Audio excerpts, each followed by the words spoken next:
Did you know that you can already use AV1 playback on YouTube?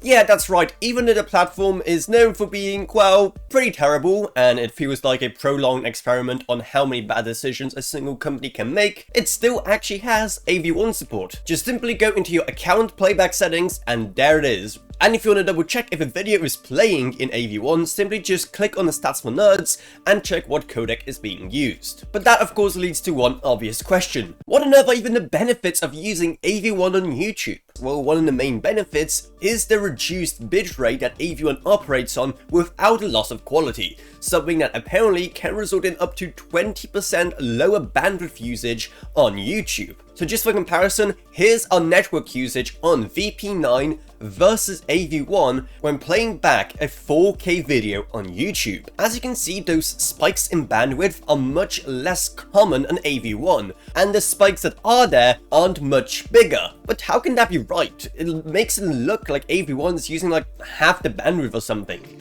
But I ran several tests and that same behavior repeats itself every single time on AV1. And looking more closely at the bandwidth usage, you can clearly see that AV1 uses way less than VP9, and that's without any real drawbacks?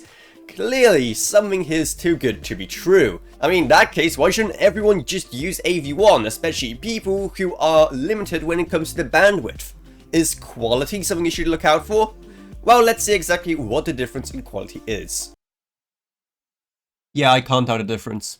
Yeah, one of the great things about AV1 is that, well, you don't really get any drop in quality compared to the standard VP9 that YouTube uses. So yeah, the quality difference is like non-existent. I mean, here, check it out for yourself. Just go and watch one of my videos, and only mine, and see for yourself if you can spot any difference in AV1 versus VP9. So at least for now, it seems like a win for everyone, as long as you can actually use it. Granted, pretty much any computer can use AV1, though YouTube also warns that AV1 playback is a lot more taxing on your hardware, even if the playback itself takes up way less of your bandwidth. Not only that, but right now its implementation isn't that great, and on a lot of videos you just can't play back AV1 footage, though it seems to be the most common on 8K and HDR content. So you know, only the content that requires the most bandwidth thus would benefit the most out of AV1.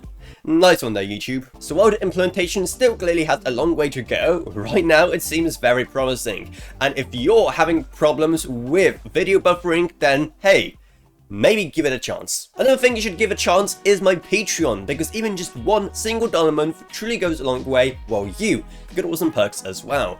And I'd also like to thank my existing patrons, Gavin Burns, Ryan, OKB, Meg Sumner, Shane Allcroft, Lansby, and Jesse Herdman. Thank you guys so much, support truly goes a long way. Down you're just going to find our merch store, our Discord server, and our social media links as well. But anyway, that's about it, so I hope you enjoyed this video. If you did, then remember, subscribe, like, whatever, and I'll see you all in whatever I make next. Goodbye everyone, goodbye.